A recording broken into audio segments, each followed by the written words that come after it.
Gracias. Ana Enríquez Orrego, profesora de Historia, Geografía y Ciencias Sociales y licenciada en Educación por la Pontificia Universidad Católica del Valparaíso, donde también obtuvo el grado de Magíster en Historia, Mención Políticas y Relaciones Internacionales. Actualmente es directora de Auditorías Académicas de la Universidad de las Américas, institución en la que ha ejercido diversos cargos de liderazgos académicos, incluyendo decanaturas, dirección de magíster y gestión curricular institucional. Con más de 15 años de experiencia en educación superior, ha dirigido procesos de aseguramiento de la calidad, rediseño curricular, instalaciones del sistema de apoyo al estudiante y evaluación del perfil del egreso. Desde 2023, ha orientado su labor a la integración ética, pedagógica y estratégica de la inteligencia artificial generativa en contextos universitarios, liderando talleres, desarrollos asistentes virtuales personalizados, GPTS, y diseñando orientaciones institucionales para el uso responsable de la IA en contextos educativos. Su formación en inteligencia artificial incluye más de 40 certificaciones y cursos impartidos por instituciones nacionales e internacionales, entre ellas Microsoft, LinkedIn Learning y Tecnológico de Monterrey y la Universidad de las Américas. A través de su canal de YouTube y espacios formativos, ha difundido ampliamente conocimientos sobre la IA en educación y ha entrevistado a referentes de distintas disciplinas y promoviendo la transformación educativa mediante la tecnología emergente. Sin más preámbulos, vamos a darle la bienvenida a nuestra querida Ana con su ponencia sobre inteligencia artificial y pensamiento crítico. Ana, el espacio es suyo. Muchas gracias por esta invitación. Y hoy nos convoca a dialogar sobre inteligencia artificial y pensamiento crítico. El nombre ya nos da la idea de que es un tema enorme, podríamos llegar a decir incluso inabarcable. No obstante, vamos a hacer esta presentación acercándonos a esa respuesta o algunas de esas posibles respuestas. IA generativa, quise agregar esta palabra generativa porque ese es el ámbito donde nosotros, quienes no somos expertos en inteligencia artificial, quienes no somos ni doctores en inteligencia artificial ni programadores de esta índole, la que tenemos acceso y la que utilizamos es la generativa, aquella que nos impactó, se acercó a nosotros a partir de finales del 2022. Y esa es la que está en este minuto principalmente allí tocando la puerta de las instituciones educativas, de todos los ámbitos educativos, y en estos momentos jalonando, tensionando al cuerpo docente, directivo, desde rectorías a todos los equipos académicos, para ver qué vamos a hacer con la inteligencia artificial en contextos educativos. Y cuando hablamos de inteligencia artificial generativa, nos referimos principalmente a esas aplicaciones que están allí tratando de que nosotros las compremos o que al menos las comencemos a utilizar. Aquí voy a ir siempre señalando este conjunto de aplicaciones que, como ustedes pueden ver, no son infinitas, pero no se reducen solamente a ChatGPT. Estas que están acá son las que han nombrado todas las personas que yo he entrevistado junto a mi equipo de Observatorio de Inteligencia Artificial en Educación, y estas son las que han ido mencionando, ¿ya? O sea, no son antojadizas. Todos coinciden en ChatGPT y algunas muy puntuales, porque son de creación propia de los entrevistados, como EducaGPT, por ejemplo, y otras que están allí tratando de ingresar al mercado, tocando la puerta, y algunas con evidencia de ser, al parecer, útiles para el proceso de enseñanza-aprendizaje, como por ejemplo Notebook LM. Entonces, este va a ser el panorama en el que nos vamos a mover. Sabemos que la inteligencia artificial, esa no generativa, viene desde la segunda mitad del siglo XX, pero nosotros que no somos de esa rama de la inteligencia artificial ni conocedores de la misma, a no ser que aquí presente exista alguien que nos comente allí también y nos señale y lo podemos entrevistar y seguir indagando y conociendo aquello al respecto. Vamos a plantearnos la siguiente pregunta.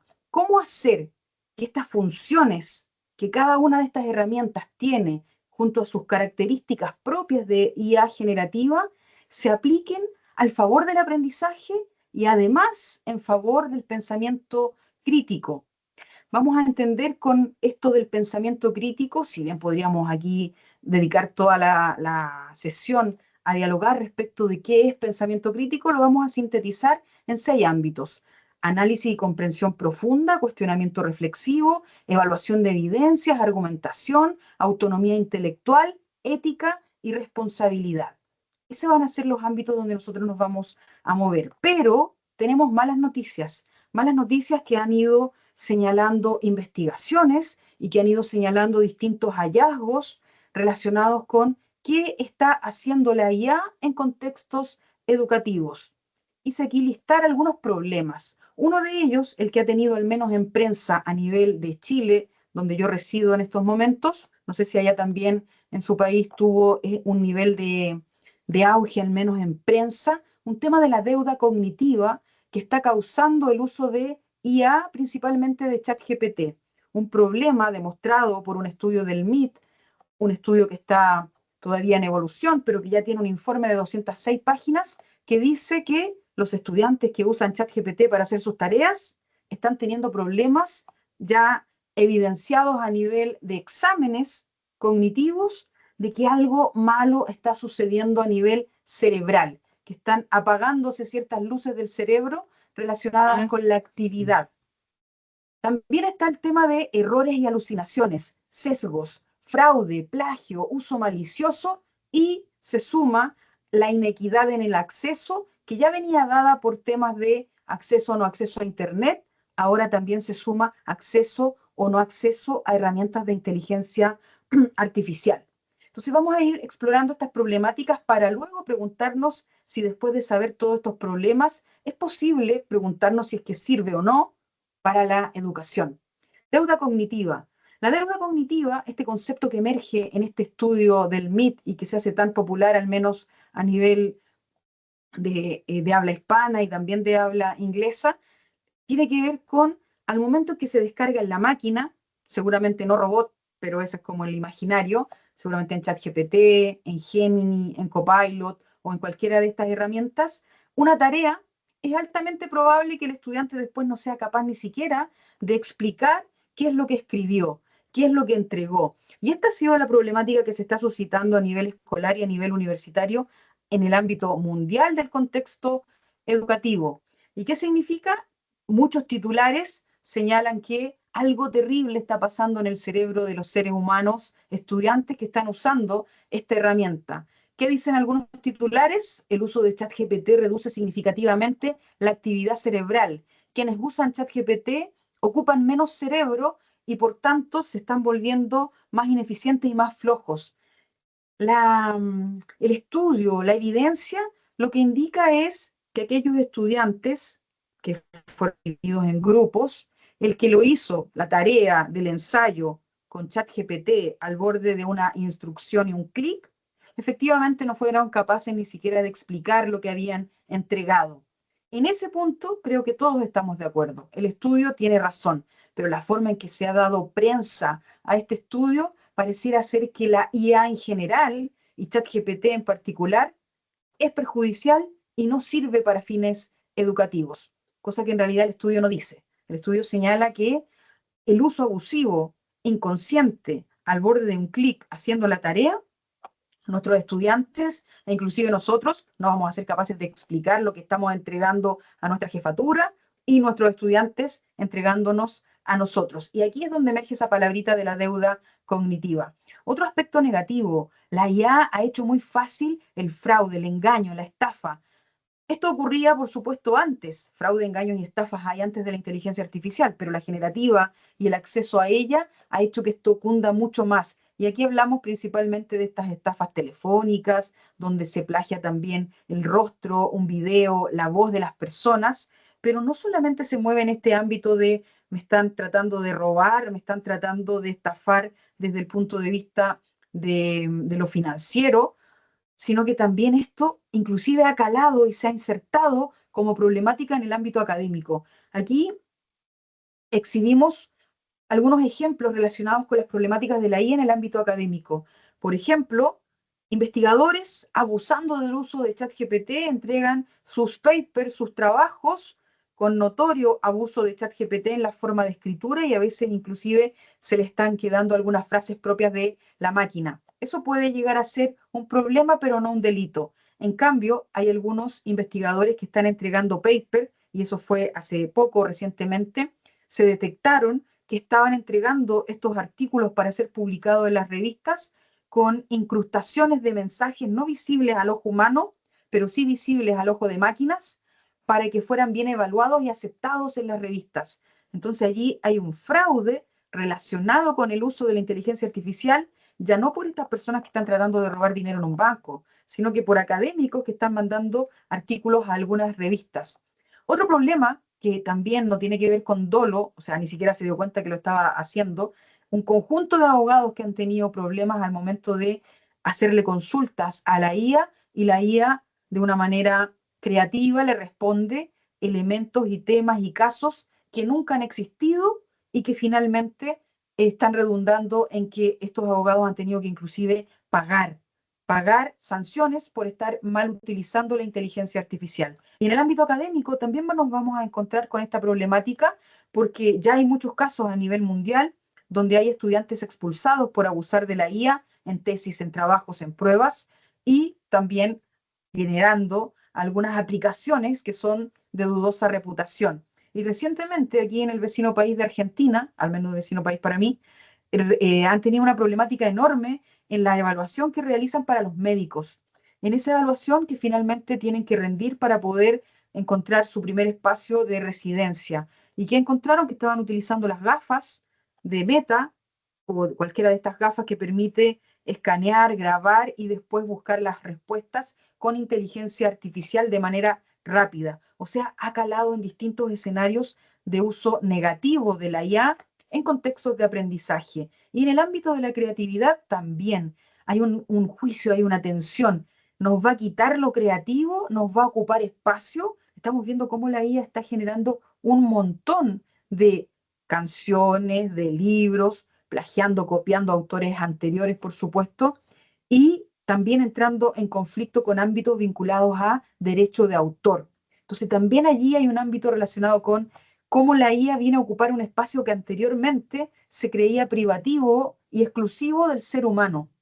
Y para los artistas propiamente tal, significa que hay una herramienta que está utilizándose para plagiar inclusive sus voces, sus formas de escribir, sus formas de cantar, sus formas de crear pinturas inclusive, y allí hay una tensión enorme. Y para el ámbito de la educación, el tema de que nuestros estudiantes puedan llegar a ver afectada su creatividad porque llegan a concebir que la IA es capaz al borde de unos pocos prompts o instrucciones hacer maravillas como creaciones artísticas y musicales. Entonces, después de este panorama de problemas, podríamos llegar a preguntarnos y a decidir, mejor no la usamos, mejor la dejamos fuera, porque son tantos los problemas que acarrea la IA que es mejor restringirla y llenarnos de reglamentos punitivos, que es una opción y un camino que han tomado algunas instituciones. Por supuesto, nosotros acá vamos a preguntarnos aquello, aceptar o prohibir, y al menos desde la perspectiva que yo les vengo a sugerir acá, que el camino de la prohibición no nos va a llevar a buen puerto. Nos podemos llenar de cámaras en lo presencial, tratando de evitar que un ser humano, nuestro estudiante, saque su teléfono, y cuando tenemos alguna asignatura online, podemos llenarnos de programas detectores de esos de que prohíben al estudiante inclusive mirar hacia el lado porque es sancionado. Pero eso nos va a convertir en la inquisición de la IA. La otra opción es abrirle la puerta, generar los marcos, dar los espacios de apertura. Tampoco es tan blanco y negro de los que prohíban están mal y los que abran la puerta están bien. Pero algo de ello tiene esta imagen que quiero reflejar acá, que en el fondo si nos tomamos el camino de prohibir, nos vamos a enfrentar a una situación muy, muy compleja y nos vamos a convertir como docentes, como profesores, como el ámbito educativo, la inquisición de la institución tratando de descubrir la IA, los usos indebidos, las faltas de aprendizaje, las tareas generadas con inteligencia artificial, dudando de la validez de lo que nos está entregando el estudiante en los informes y en las tesis terminales. Vamos a finalmente tratar de detectar permanentemente la situación conflictiva, el dolo, el problema que está generando la IA en el contexto de aprendizaje. Debemos saber también que aun cuando nos llenemos de detectores de IA, las mismas empresas creadoras de estos detectores advierten que tienen falsos positivos. También está la problemática de que si asumimos el rol de la sospecha permanente, eso va a terminar minando y tensionando la relación docente y estudiante. Y además, como docentes o profesionales, yo soy profesora en el fondo, como profesora yo no estudié para convertirme en inquisidora. Y ustedes, que pueden ser de distintas disciplinas, distintas facultades, me imagino que no es algo que estén buscando convertirse en la Inquisición. Tenemos que considerar que, por ejemplo, al pasar por detección de IA, pasen la IA, en la detección de IA sus propias tesis, sus propios trabajos. Por ejemplo, la Declaración de Independencia de Norteamérica ha arrojado en un detector de IA 98% de inteligencia artificial. Mi tesis, escrita en el 2009, arroja 78% de inteligencia artificial, en una época en que no existía. En el fondo, saber que los detectores de IA arrojan falsos positivos. Me interesó ubicar esta última noticia donde indica ChatGPT se convierte en uno de los problemas, inclusive para los estudiantes honestos, cuando tienen que empezar a demostrarle al profesor, a la institución, que no han utilizado inteligencia artificial. Ahora bien, ¿qué está ocurriendo? ¿Por qué se indica utilización de IA cuando en realidad no hay, evidentemente, ni en la Declaración de Independencia, ni en mi tesis, ni en los trabajos anteriores al 2022? Lo que está ocurriendo es que se está detectando como IA la escritura correcta, el argumento, finalmente la no redundancia, se está considerando como IA también. Y por supuesto, si usamos Blackboard, cualquier documento que esté cargado en la institución va a ser considerado también plagio de ese mismo documento. Entonces hay que tener cuidado con esa posibilidad de empezar a juzgar negativamente situaciones de uso de IA. ¿Qué hacer con la IA entonces en la educación?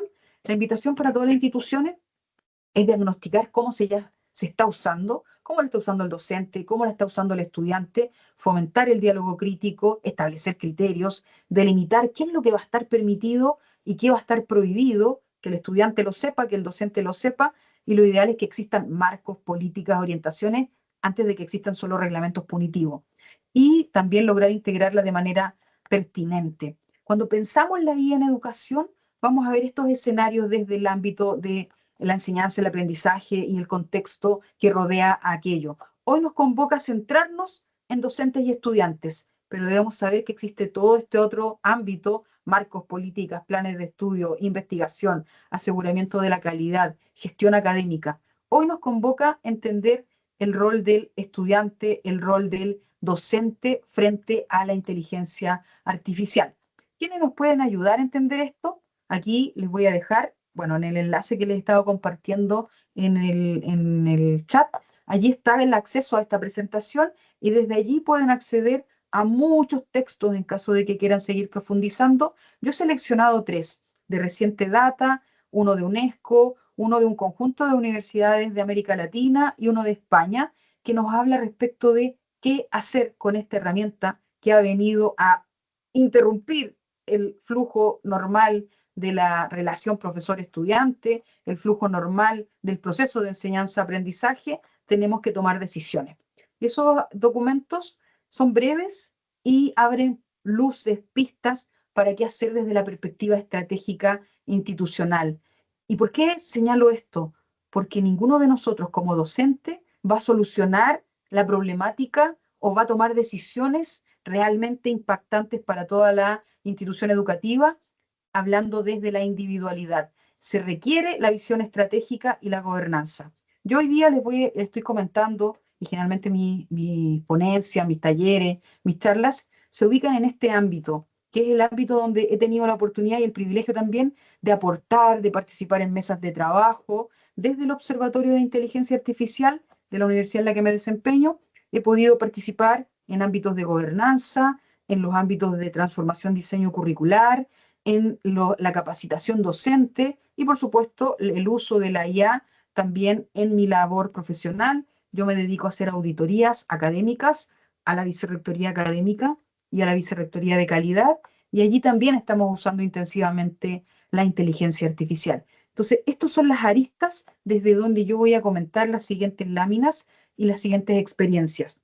Esto, como les mostraba al principio, son las aplicaciones que han nombrado 60 personas que nosotros hemos entrevistado de América, de España fundamentalmente, que tienen que ver con usuarios de la IA o expertos en IA y que le hemos pedido que nos explique qué usa, para qué lo usa, cuáles son los riesgos que ha aprendido durante este periodo de utilización.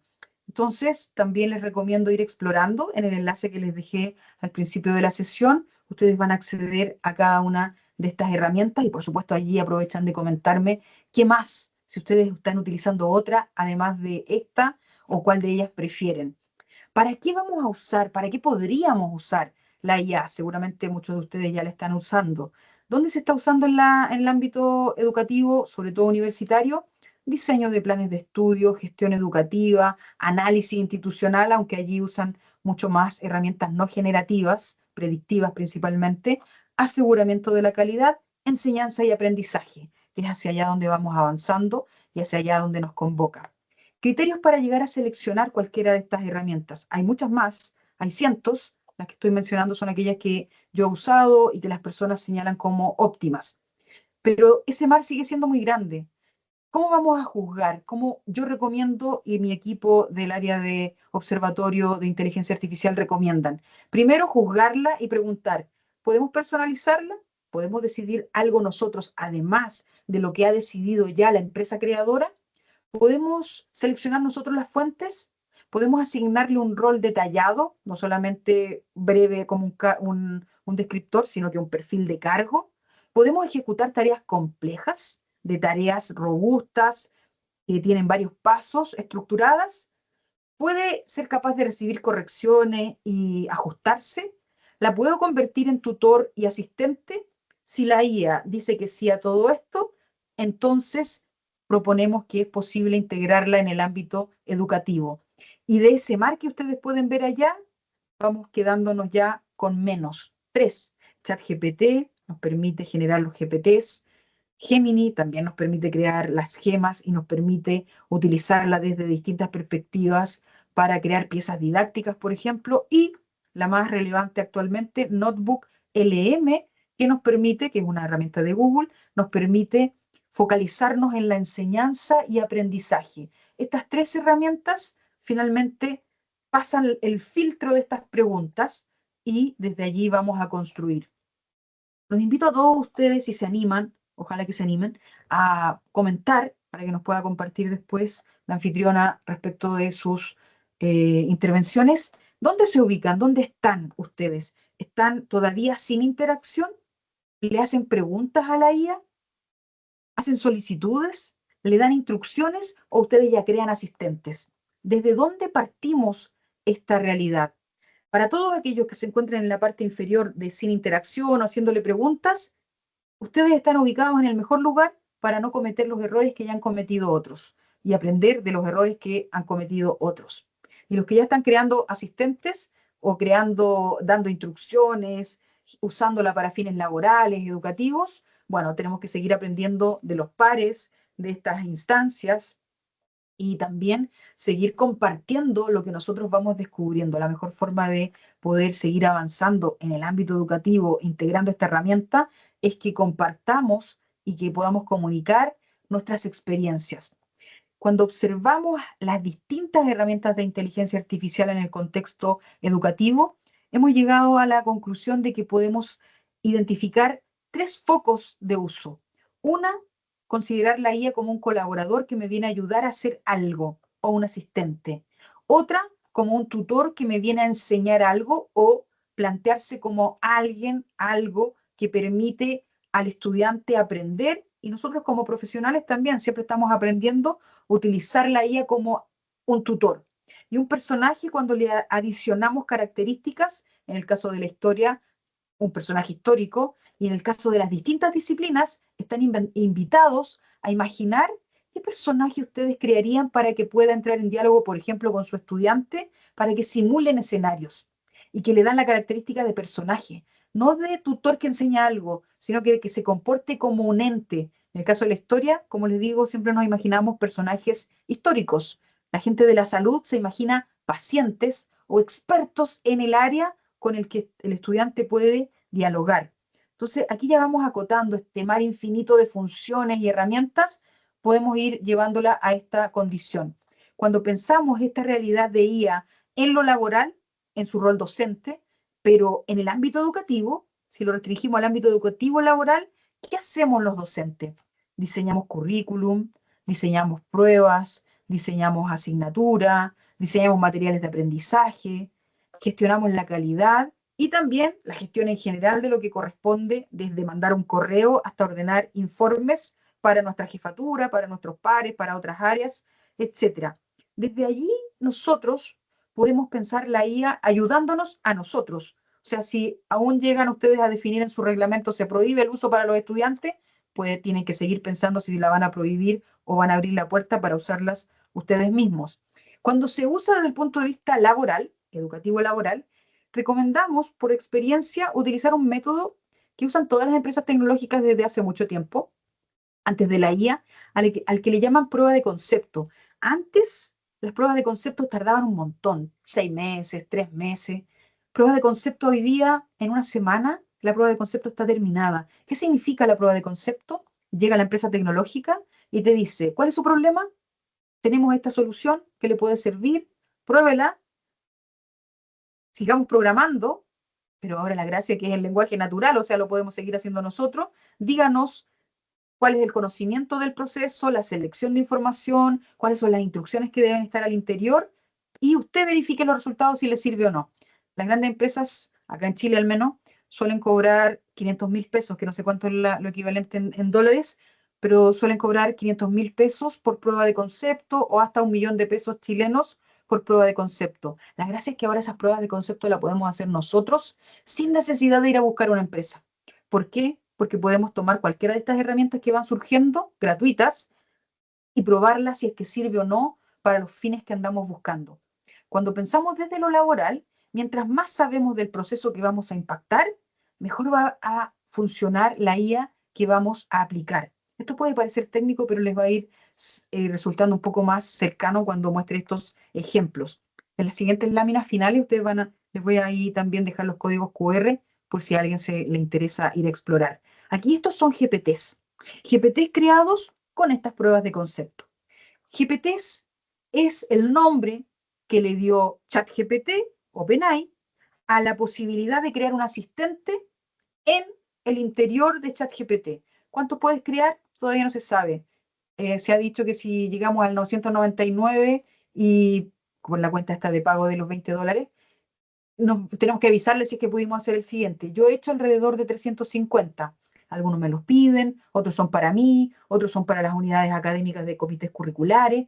Ellos son los que más piden GPTs. Aquí, por ejemplo, tenemos un GPT de creador de situaciones de aprendizaje. Uno que diseña situaciones que tienen por objeto desarrollar la habilidad de argumentación. El que está arribita, en la esquina superior, dice corrector de informes. Ese lo uso yo para los informes que yo le entrego a mi jefatura. Hay uno allí de asesor curricular, un GPT diseñador de programa de asignatura. Hay uno que utilizo para las auditorías académicas para poder enseñarle a los directores de escuela, a los decanos, en qué consiste la auditoría académica de ANECA, que es una agencia española con la que nosotros nos acreditamos, cómo se redactan los resultados de aprendizaje, un diseñador curricular de distintas carreras, aquí puse el de periodismo, y un analista de solicitudes, quejas y reclamos. Estos son GPTs, también llamados asistentes. Cada empresa le puso su nombre.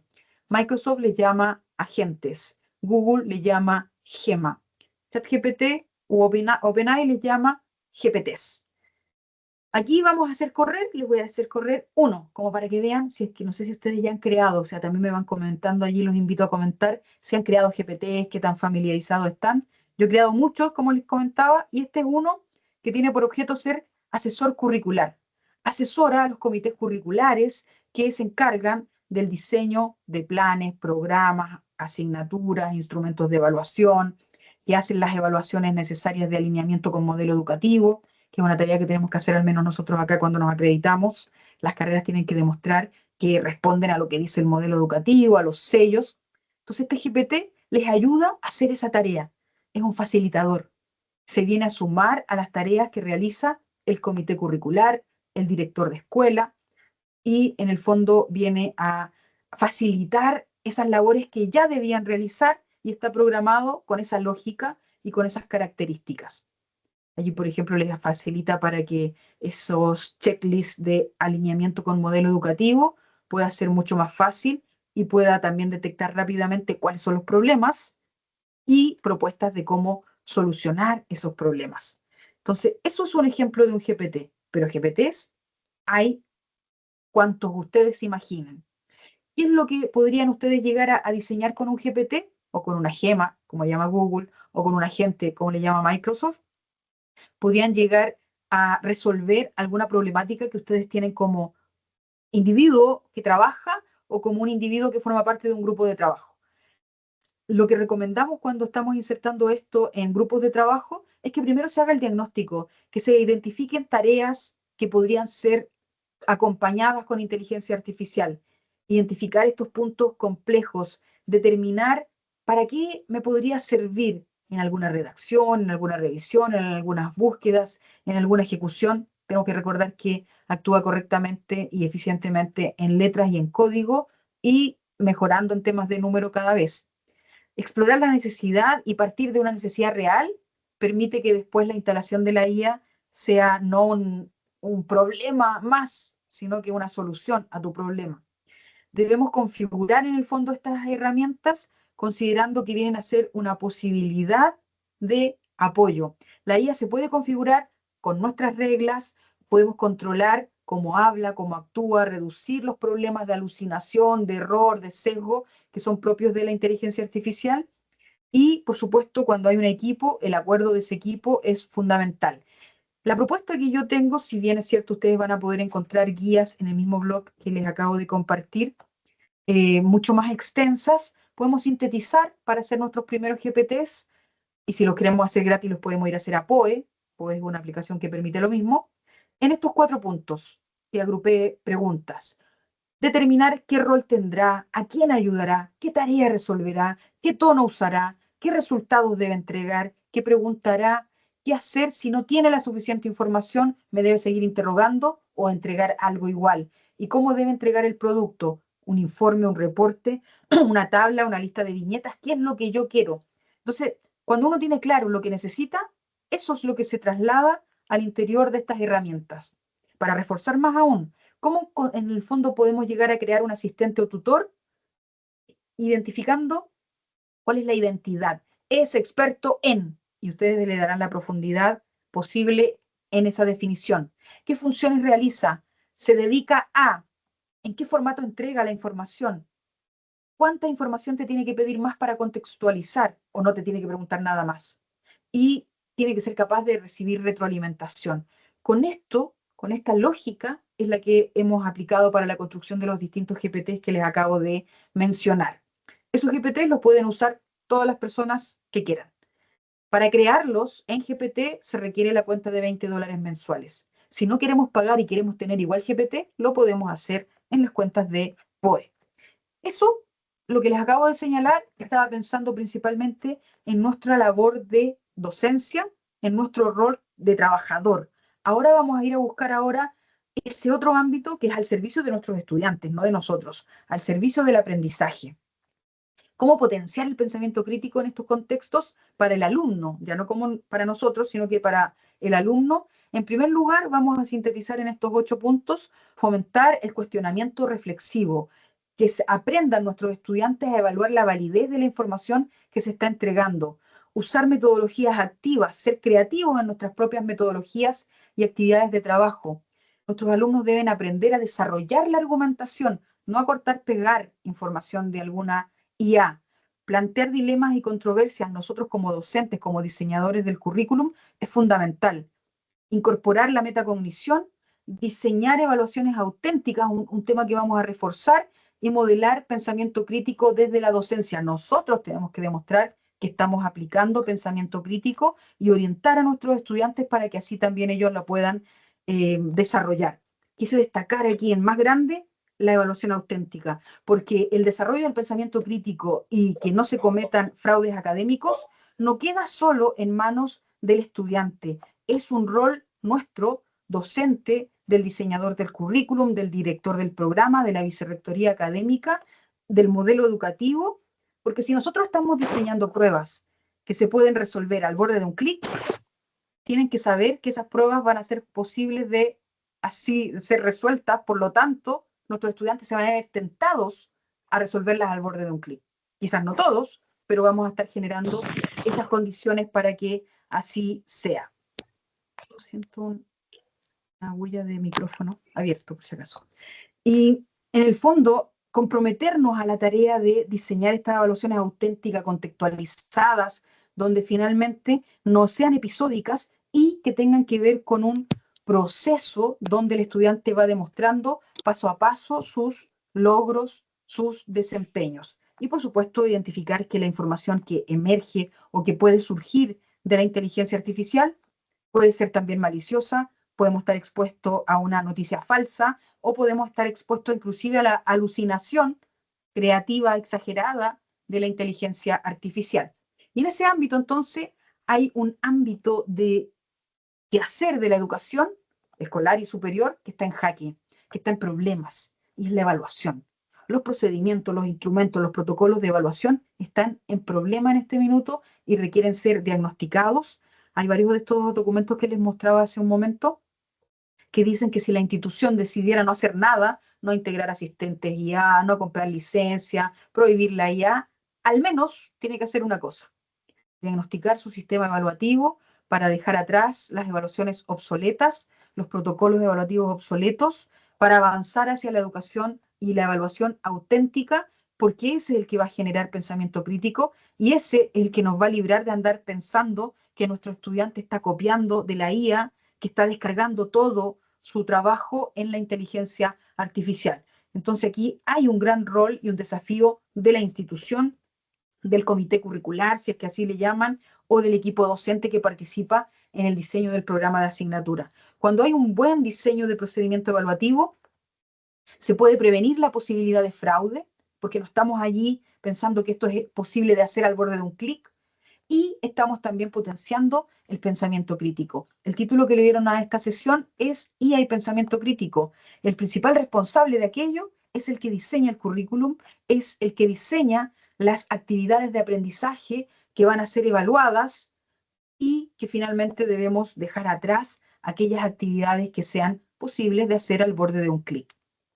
Propuestas didácticas, en el fondo mucho más contextualizadas, podemos integrar IA como tutor, IA como personaje, IA como desarrollador de habilidades que le va enseñando no solo contenido disciplinar, sino que también enseñando a cómo desarrollar una habilidad de acuerdo a lo que nosotros programamos en estas herramientas. Podemos generar allí en estas propuestas resolución de problemas, proyectos y, por supuesto, uno de los temas que es más validado también es portafolio de evidencias de aprendizajes. Con eso vamos enriqueciendo la experiencia, el aprendizaje, la motivación de nuestros estudiantes. En el fondo aquí vamos descubriendo que es tomar la IA con un propósito netamente didáctico, focalizado en el aprendizaje, con mediación didáctica, herramientas al servicio del aprendizaje pensadas por nosotros, no casuísticas de que los estudiantes queden a libre arbitrio de elegir cualquiera. Por supuesto podemos abrir ese espacio, pero nosotros como institución educativa, como docentes, como director de una escuela, de un programa, como vicerrectoría, debemos fomentar estas habilidades para desarrollar competencias. Y allí es donde emerge un nuevo rol desde la docencia: orientar, modelar, usar herramientas de IA para abordar contenidos también, legitimar ese uso, evaluar para el aprendizaje y no necesariamente estos hitos episódicos punitivos. No significa que todo deba ser invadido por IA, pero allí donde ingrese, nosotros también ser modeladores de este uso eficiente. Y esta es la propuesta que hemos desarrollado. En el fondo, si vamos a elegir algunas herramientas, que pueden ser esta y mañana pueden ser otras, si es que cambian cuál está teniendo mejor desempeño, pensemos siempre en cuál es la meta formativa, cuál es el aprendizaje que queremos lograr en el estudiante. Y luego seleccionemos aquellas que puedan ser pertinentes. Si queremos enriquecer esto con infografía creada por nosotros o por los estudiantes, Gemini nos ofrece una amplia gama gratuita. También podemos siempre como institución educativa comprar estas herramientas, pero están allí estas opciones gratuitas. Podemos hacer test diagnósticos, no como esta alternativa de memoria, test diagnósticos que vayan desafiando al estudiante con problemáticas complejas, con casos, donde podemos diseñar estas herramientas interactivas y tener inclusive el control de cuáles han sido los desempeños de los estudiantes o los reportes para que puedan ir preparándose para alguna práctica o para la rendición de alguna prueba de carácter terminal. Notebook LM, muy recomendado para toda asignatura en el fondo, que sea acompañada con Notebook LM, con documentos ya curados por parte del docente, del equipo curricular o del directivo de la unidad académica, poder disponer hacia los estudiantes que tengan un chat con Notebook LM, con cada asignatura, con las herramientas y con los artículos, con los libros que nosotros ya hemos definido que son pertinentes. Y con eso, un control amplio de alucinación. Podemos generar tutores. Allí ubiqué a POE como el símbolo, a pesar de que tutores podemos generar con muchas herramientas, pero POE te lo permite gratuito y tú puedes elegir a cualquiera de los otros modelos. Entonces, es una buena opción. Búsqueda en profundidad.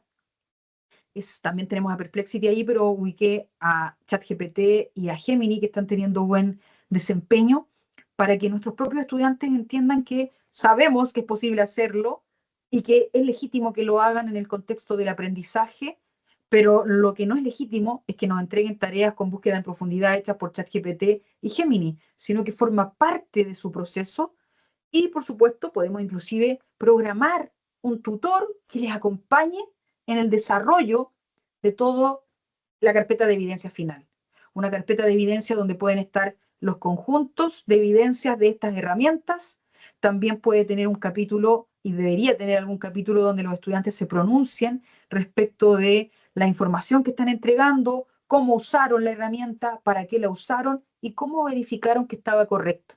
¿Cuál fue el ensamblaje de la información y finalmente la verificación crítica de que lo que están entregando de cualquier disciplina, esto es válido para cualquier disciplina, es correcto? También ha habido un acuerdo, si ustedes empiezan a ver literatura de didáctica con integración de IA, que siempre ahora que se adicione, bueno, además del capítulo de cómo usaste la IA, también eso está en las revistas científicas que han integrado el requerimiento de explicitar cómo se usó. También agregar un video donde se pueda explicar el proceso. Esto para cuando se piensa en un proyecto de larga duración. En el fondo, cuando se piensa la IA desde la perspectiva de ir avanzando y documentando un trabajo donde podemos llegar a tener la evidencia de que un estudiante efectivamente ha tenido logro de aprendizajes. Y las posibilidades son muchas, aquí mencioné algunas: piezas gráficas, reportes de búsquedas, esquemas, podcasts. Todas estas herramientas te dan esa opción.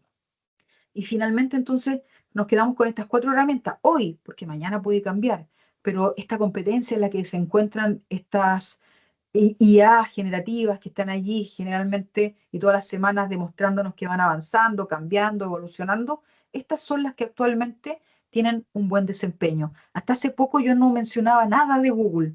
Cuando apareció Notebook LM, me empezó a interesar, empezamos a explorar y creo que es la que tiene mejor funcionamiento hoy en día.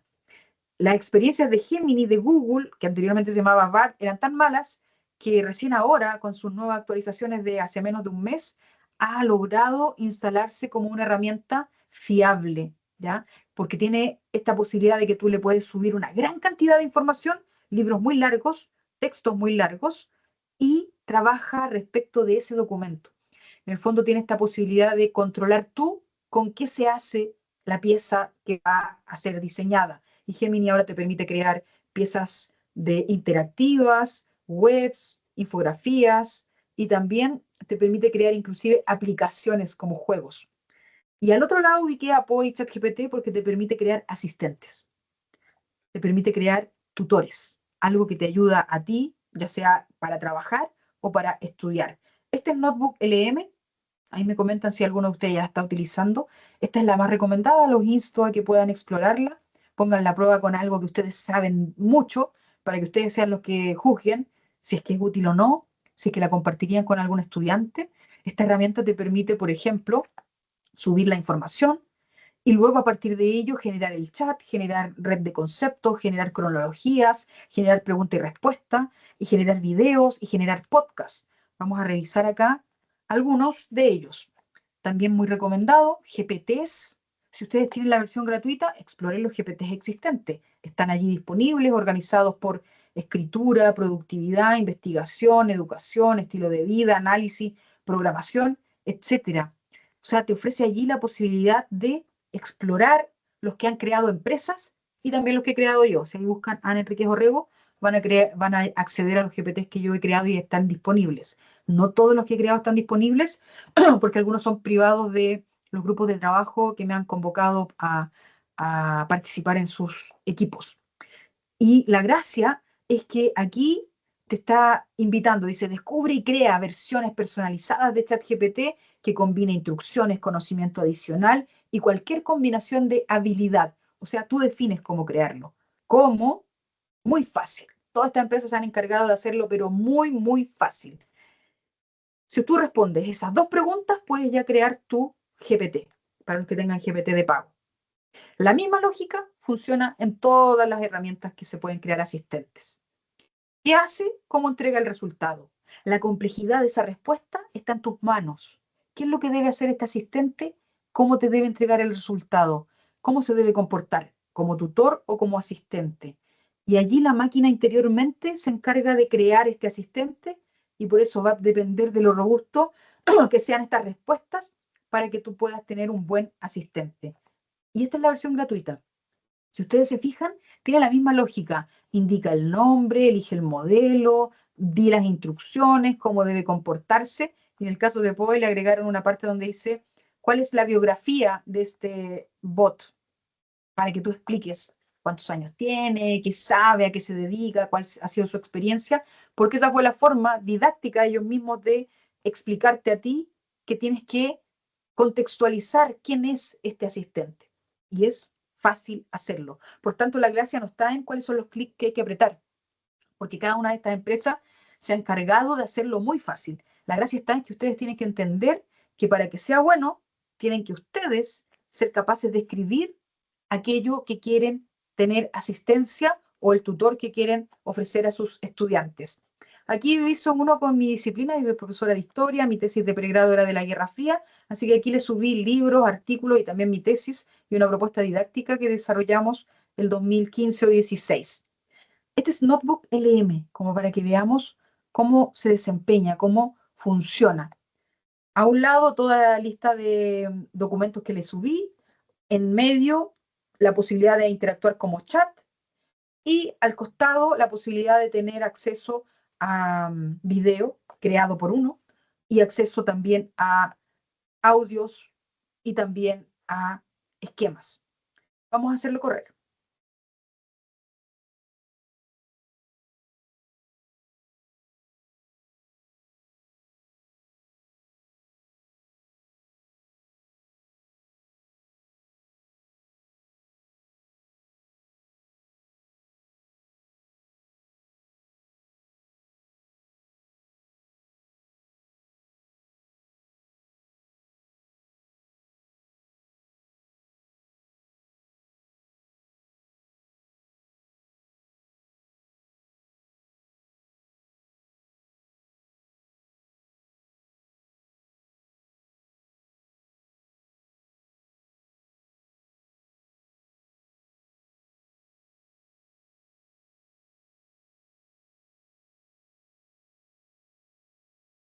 Bien, eso es simplemente un ejemplo de qué es lo que significa el Notebook LM, donde ustedes pueden ir, en el fondo, interactuando y creando piezas didácticas que pueden ser útiles a distintas disciplinas y pueden ser ocupadas, inclusive ahora avanzado respecto de temas de número.